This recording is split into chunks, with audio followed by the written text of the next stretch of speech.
అధికారులలో అత్యంత కరప్షన్ చేసిన వ్యక్తి, అత్యంత కరప్షన్ కి మరి ఫస్ట్ ప్రైజ్ వస్తుందంటే మరి ఇప్పుడున్న బీఆర్ఎస్ అభ్యర్థికి వస్తుంది.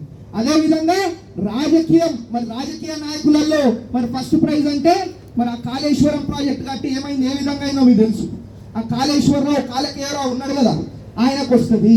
అంటే వీళ్ళిద్దరు కలిసి కూడా మొత్తం కూడా దోపిడీ చేసి ప్రజలను ఆగం పట్టించినారు. మీరు ఇవాళ సిద్దిపేటకి పోదాం, మనం మీ అందరికీ ఒకరోజు తీసుకొని పోయి మరి ఆ రైతులు ఏ విధంగా బాధపడుతుర్రు, ఏ విధంగా నష్టపోయిర్రు, రంగనాయక సాగర్ పేరు మీద వాళ్ళని ఏ విధంగా మోసం చేసిర్రు అనేది మీకు ప్రత్యేకంగా మీ కళ్ళతోనే చూసే విధంగా మరి మిమ్మల్ని తీసుకుపోయి చూపిస్తానని చెప్పి తెలియజేసుకుంటా ఉన్నాం.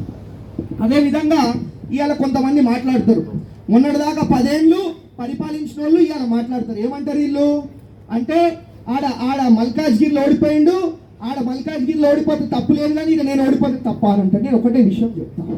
హైదరాబాద్లో కాంగ్రెస్ పార్టీకి వచ్చిన సీట్లన్నీ 0 సీట్లు.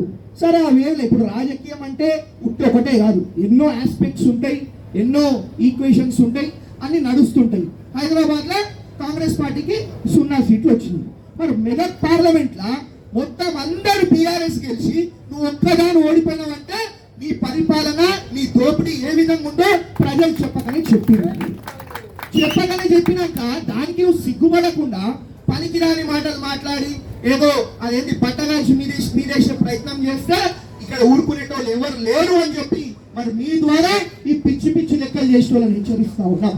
ఇవాళ ఏదో ఇంతకు ముందు పుట్రం గారితో పెట్టుకున్నట్టు అనుకుంటారేమో, మైనంపల్లి రోహిత్ బిడ్డ పొట్టు ప్రజలే మిమ్మల్ని తరిమి కొడతారని తెలియజేసుకుంటా ఉన్నాం. అదే విధంగా ఇవాళ బీఆర్ఎస్ పార్టీ పరిస్థితి ఏ విధంగా అయిపోయిందో మీకు తెలుసు.